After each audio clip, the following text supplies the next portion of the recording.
Believe it or not, your speed cube's performance actually greatly depends on how well you maintain it and clean it out.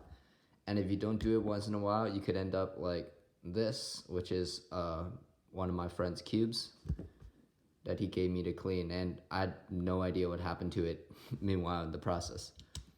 So in this video, I'm just going to go over how to maintain your cube, how to lube it, and tension it, and clean it. So let's get started. So today I'm going to be cleaning out my RS3M and probably re-lubing it because I haven't done that in a while. And this is basically all I use for that process. So I have some weight 5. I got Stardust, a Lunar, and then Cosmos and a GAN lube. I don't use all of these, mainly just these two. And you can get all of these from Speed Cube Shop. And this is just a screwdriver, which you would have plenty of if you got some cubes. And here we have the cube itself. And yeah, cleaning cloth. So first step to this is just taking the cube apart. And some of you might have trouble with this. So I like to turn the cube one layer, 45 degrees. Start twisting at an edge until it comes out, and sometimes it does more violently than others. And we just continue pulling out pieces. The cube is pretty tight until the whole thing is disassembled.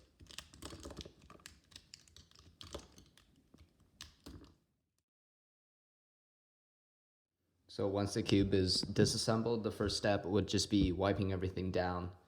And I actually like separating the corners from the edges just because, I don't know, I find it easier. So I like to count to 8 for the corners first because there are 8 corners, and then do the 12 edges. And core last, which we shouldn't forget about. So let's see if we can see this.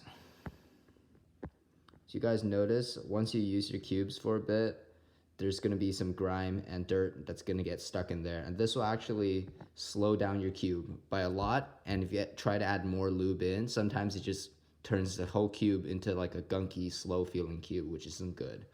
So that's the main purpose why we do this, to keep the performance up.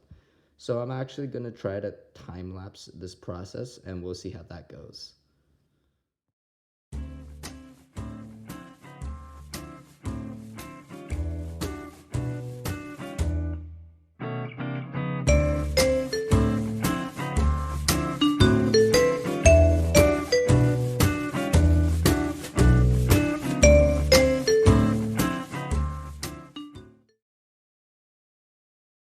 Now that we have everything ready, we're gonna go for assembly and just a few general tips. I like to build the white cross first and then slide in the first layer corners and then edges and then last layer.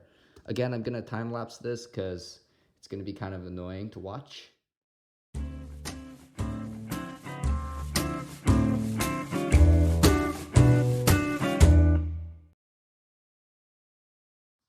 Now the cube is reassembled and ready for some additional work if needed. And the first thing I'm going to talk about is screw depth, which is how evenly tensioned are your 6 screws on 6 faces of the cube.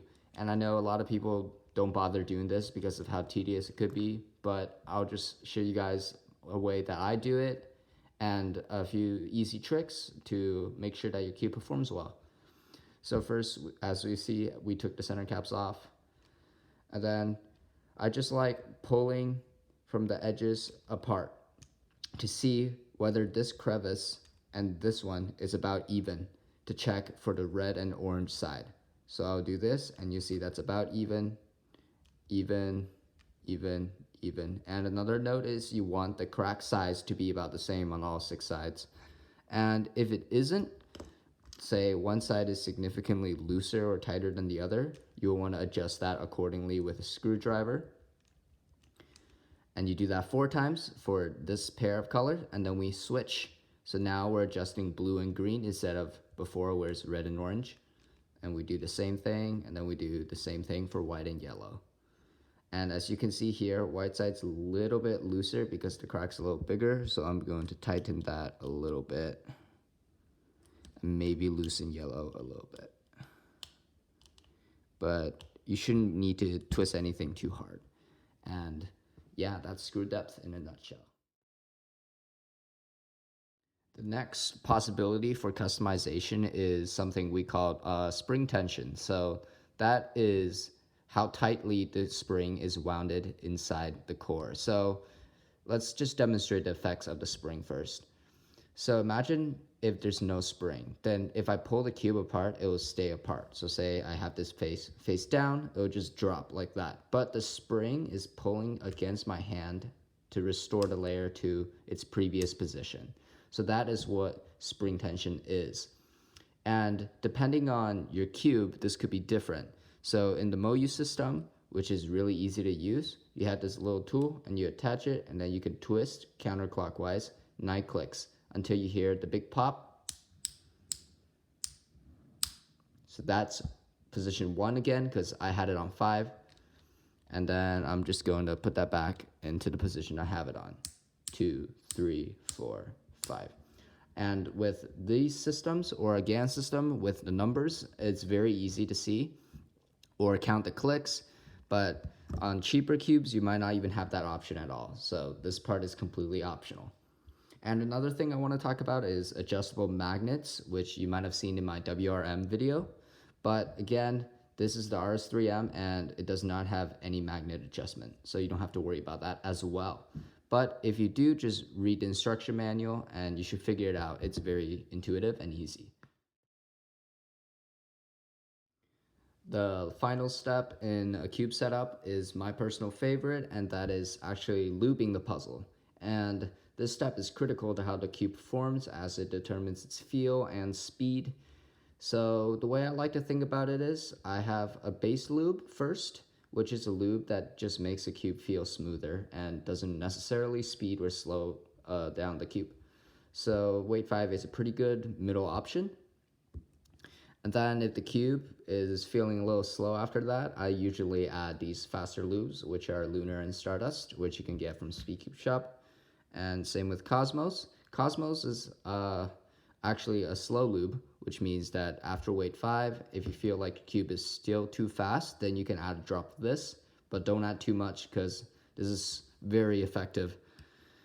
And for this GAN lube, I just add a drop or two if I want my cube to feel a little softer or smoother. So that's my main lubes, and let's get started in how to lube the cube. So again, I just like pulling out an edge and a corner, perfect, for my base lube.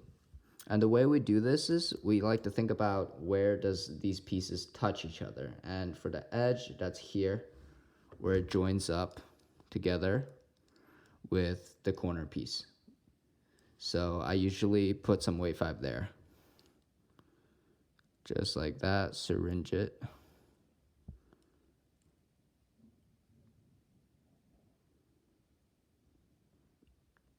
Generous amount.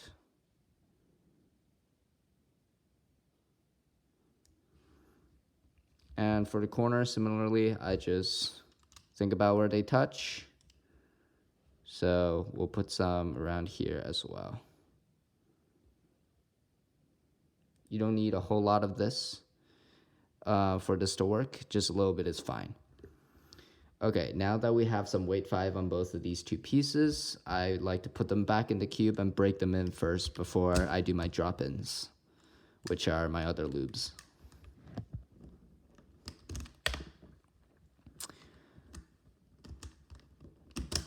There. And then I just do a bunch of fast random turning to break in the lube a little bit. You'll notice that the cube feels faster than before because all the gunk in there is gone. But this weight 5 should slow it down a little. And so far, I think it's still feeling a little dry, so I will still use this base lube and add a bit to the pieces themselves, not necessarily just where the pieces touch. So I'll just go ahead and do that, then break it in again.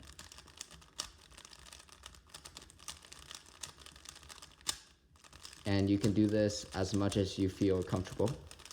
As long as the cube feels good, that's the end purpose. And I think this is good enough. And since RS3M is not necessarily a fast cube, I will use some of my faster lubes. And for Lunar, I usually do 4 drops. Just drop it in, 3, 4. And then do the break-in. Yep, feeling a lot faster. And I actually don't feel the need of Stardust right now, but I like the smell, so let's just add 2 drops in for the fun. By the way, this smells like bubblegum, and it's really good. There. Simple, straightforward. Break it in again.